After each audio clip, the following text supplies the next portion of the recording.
Assalamualaikum warahmatullahi wabarakatuh. Halo, perkenalkan nama saya Muhammad Nurisan dengan NIM 031.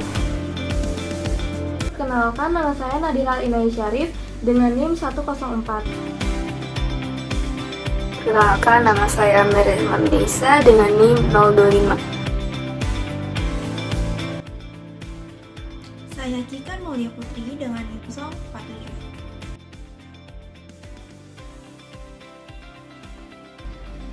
Latar belakang, Indonesia adalah salah satu negara penghasil karet terbesar di dunia dengan produksi yang cukup besar yang menjadikan karet sebagai salah satu komoditas ekspor nasional.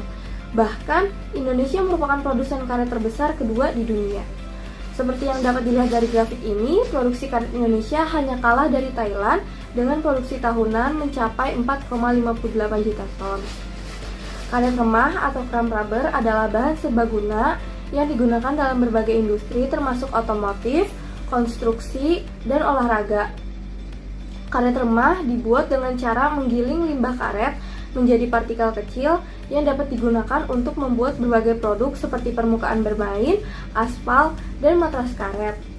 Banyak perusahaan besar di Amerika dan Jepang mengandalkan karet remah Indonesia untuk produk mereka. Seiring dengan meningkatnya permintaan akan bahan-bahan yang ramah lingkungan, industri karet remah Indonesia memiliki potensi yang baik untuk memenuhi permintaan ini dan terus berkembang di pasar global.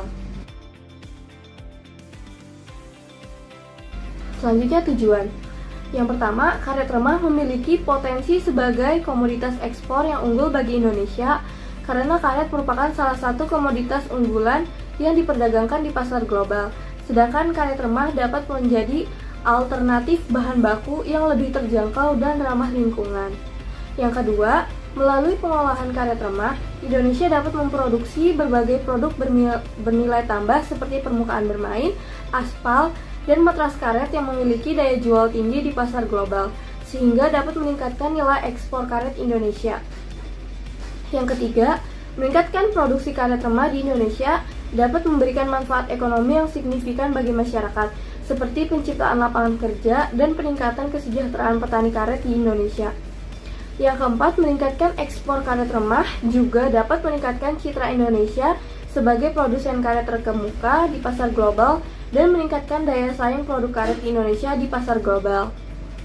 Yang kelima, pemerintah perlu memberikan dukungan kebijakan yang tepat seperti penyediaan infrastruktur dan fasilitas pengolahan yang memadai serta fasilitas pendukung lainnya untuk meningkatkan produksi karet remah dan meningkatkan ekspor karet remah dari Indonesia. Diharapkan infografis ini dapat membantu pemerintah dan masyarakat Indonesia untuk lebih memahami potensi karet remah sebagai komoditas ekspor unggulan Indonesia serta mengambil tindakan yang tepat untuk meningkatkan ekspor karet remah dari Indonesia.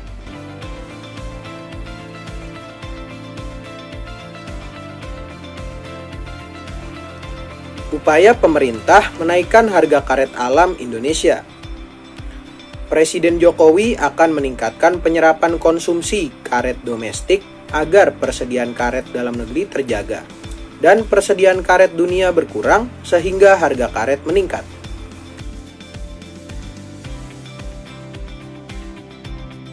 Karet alam merupakan komoditas yang berasal dari getah pohon karet.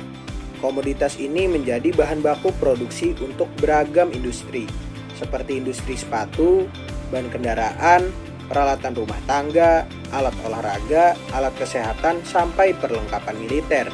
Menurut data Badan Pusat Statistik (BPS), produksi karet alam di Indonesia sepanjang 2021 tercatat sebanyak 3,12 juta ton. Jumlah tersebut meningkat 8,2% dibanding tahun sebelumnya yang sebanyak 2,88 juta ton. Sumatera Selatan menjadi provinsi penghasil karet alam terbesar pada 2021 dengan produksi mencapai 891,8 ribu ton atau 28,6% dari produksi karet nasional. Agar dapat tumbuh dan berproduksi secara optimal, pohon karet memerlukan suhu di kisaran 26-32 derajat Celcius dan lingkungan yang lembab. Sekitar 70% produksi karet global berasal dari Thailand, Indonesia, dan Malaysia. Adapun mayoritas hasil karet alam Indonesia diekspor ke Amerika Serikat, Finlandia, Jepang, Cina, India, Korea Selatan, Brasil, Jerman, hingga Turki. Provinsi penghasil karet terbesar adalah Sumatera Selatan yang menghasilkan 982.000 ton atau sekitar 27% dari total produksi karet nasional. Di urutan kedua Sumatera Utara dengan produksi 461.000 ton atau sekitar 12,7% dari total. Dan ketiga Riau dengan produksi 369.000 ton atau sekitar 9,5% dari total. Dari 10 provinsi penghasil karet terbesar, 7 diantaranya dari Sumatera. Sebanyak 3 juta ton atau lebih dari 80% karet di Indonesia dihasilkan dari perkebunan rakyat. Sebanyak 247.000 ton karet nasional dihasilkan dari perkebunan besar negara dan 378.000 ton dari perkebunan swasta. Salah satu solusinya adalah jangan mengekspor karet secara mentah, tetapi dengan bentuk olahan ekspor seperti karet remah untuk menaikkan harga karet.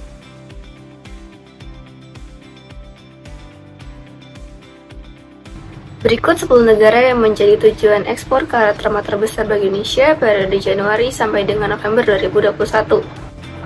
Berdasarkan data Badan Pusat Statistik atau BPS, volume ekspor karet remah Indonesia mencapai 2,09 juta ton sepanjang Januari sampai dengan November 2021. Nilai tersebut hanya tumbuh 4% dibanding periode yang sama tahun sebelumnya seberat 2,01 juta ton. Sementara, total nilai ekspor karet remah senilai US dollar 3,56 miliar sepanjang periode Januari sampai dengan November 2021. Nilai tersebut tumbuh 36,38% dibanding periode yang sama tahun sebelumnya hanya US dollar 2,61 miliar. Naiknya harga karet di pasar global membuat nilai ekspor karet naik cukup signifikan. Dan berikut 10 negara yang menjadi tujuan ekspor karet remah terbesar bagi Indonesia periode Januari sampai dengan November 2021. Amerika Serikat senilai US dollar 840,22 juta, tumbuh 60,31%. Jepang senilai US dollar 739,84 juta, tumbuh 62,73%. India senilai US dollar 270,09 juta, tumbuh 29,32%. Tiongkok senilai US dollar 259,65 juta, tumbuh 27,21%. Korea Selatan senilai US dollar 227,91 juta, naik 32,29%. Turki senilai US dollar 121,05 juta, tumbuh 26,25%. Brazil senilai US dollar 112,05 juta, tumbuh 62,29%. Kanada senilai US dollar 109,79 juta, tumbuh 25,96%. Rusia senilai US dollar 78,06 juta, tumbuh 196,79%. Belgia senilai US dollar 65,52 juta, tumbuh 140,36%. Nilai ekspor karet remah ke 10 negara tersebut mencapai US dollar 2,83 miliar sepanjang periode Januari sampai dengan November tahun lalu. Nilai tersebut mencapai 79,4% dari total nilai ekspor.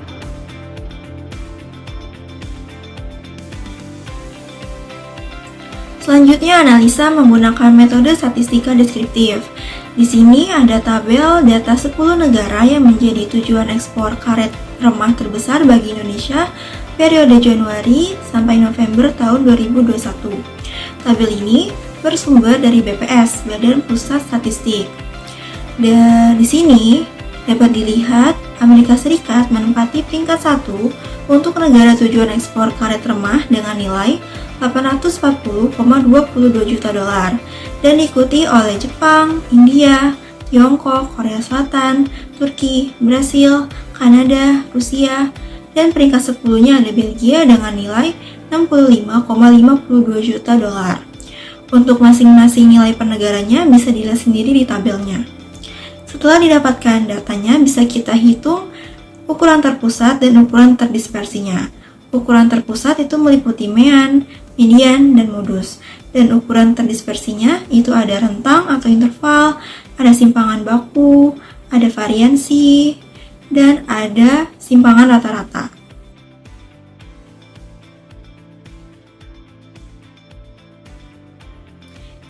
kita bahas ukuran terpusat dahulu. Setelah dihitung berdasarkan data di atas, didapatkan mean atau rata-rata sebesar 282,499. Dalam konteks ekspor karet remah ke 10 negara ini, mean sebesar 282,499 US dollar menunjukkan jumlah rata-rata uang yang diperoleh oleh 10 negara tersebut. Dengan kata lain, mean memberikan gambaran tentang seberapa banyak uang yang dihasilkan secara rata-rata oleh 10 negara tersebut dalam ekspor karet remah. Yang kedua ada median. Median adalah nilai tengah dari kumpulan data yang diurutkan dari yang terkecil hingga terbesar. Dalam konteks ekspor karet remah ke 10 negara, median sebesar 174,48 US dollar menunjukkan bahwa setengah dari negara-negara tersebut, Indonesia mendapatkan pendapatan dari ekspor karet remah kurang dari 174,48 US dollar. Sementara setengahnya lagi, karet remah ke 10 negara, median sebesar 174,48 US dollar menunjukkan bahwa setengah dari negara-negara tersebut, Indonesia mendapatkan lebih dari 174,48 US dollar. Yang ketiga ada modus. Modus adalah nilai yang paling sering muncul di dalam data. Jika tidak ada data yang muncul lebih dari satu kali, maka tidak ada modus dalam data tersebut. Dalam konteks ekspor karet remah ini, tidak ada nilai ekspor karet remah yang sama di antara 10 negara tersebut. Maka, tidak ada modus di dalam data tersebut. Hal ini berarti tidak ada nilai yang dominan dalam data ekspor karet remah tersebut.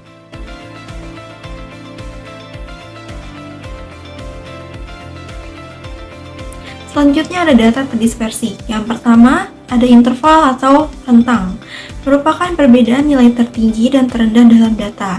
Dalam konteks ekspor karet remah ini, rentang sebesar 774,7 menunjukkan perbedaan yang besar antara nilai ekspor karet yang terbesar dan terkecil.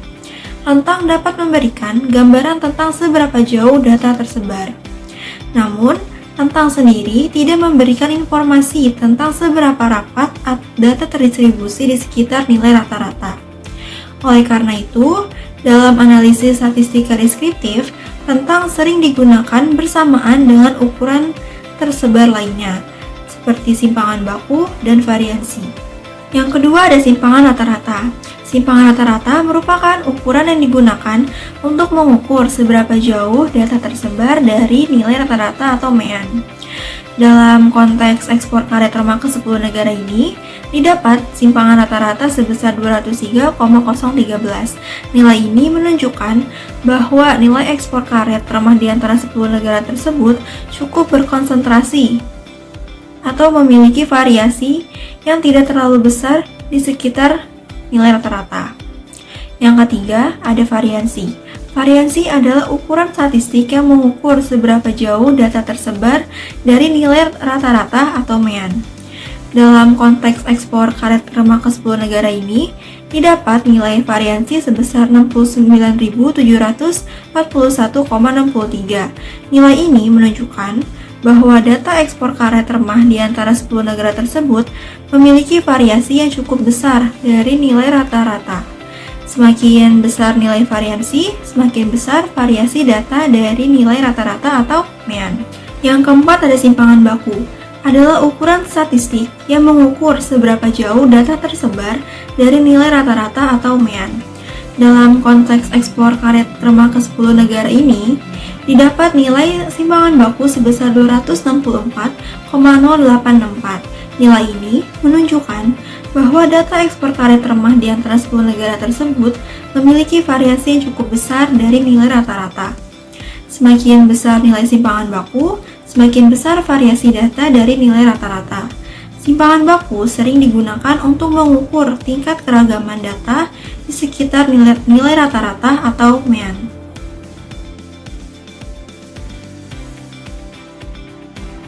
Kesimpulan. Dapat disimpulkan beberapa poin penting yang dapat menjadi fokus tindakan dalam meningkatkan ekspor karet remah di Indonesia, yaitu pengolahan karet remah dapat menghasilkan berbagai produk bernilai tambah yang memiliki daya jual tinggi di pasar global, sehingga dapat meningkatkan nilai ekspor karet Indonesia. Meningkatkan produksi karet remah di Indonesia dapat memberikan manfaat ekonomi yang signifikan bagi masyarakat, seperti penciptaan lapangan kerja dan peningkatan kesejahteraan petani karet di Indonesia. Analisis menggunakan metode statistika deskriptif dapat memberikan informasi tambahan yang relevan, seperti data ekspor karet remah dapat digunakan untuk mengevaluasi kinerja ekspor karet Indonesia di pasar global, serta memberikan informasi mengenai negara tujuan ekspor dan produk karet remah yang diminati pasar global. Data mengenai nilai rata-rata, simbangan baku, dan variansi dapat memberikan informasi mengenai variasi harga karet remah dan memberikan pandangan mengenai stabilitas harga dalam jangka panjang. Infografis ini mendeskripsikan potensi karet remah sebagai komoditas ekspor unggulan Indonesia yang ramah lingkungan dan dapat meningkatkan harga karet serta memberikan manfaat ekonomi bagi masyarakat. Diharapkan infografis ini dapat mendorong pemerintah dan masyarakat untuk meningkatkan produksi dan ekspor karet remah untuk meningkatkan kesejahteraan bangsa.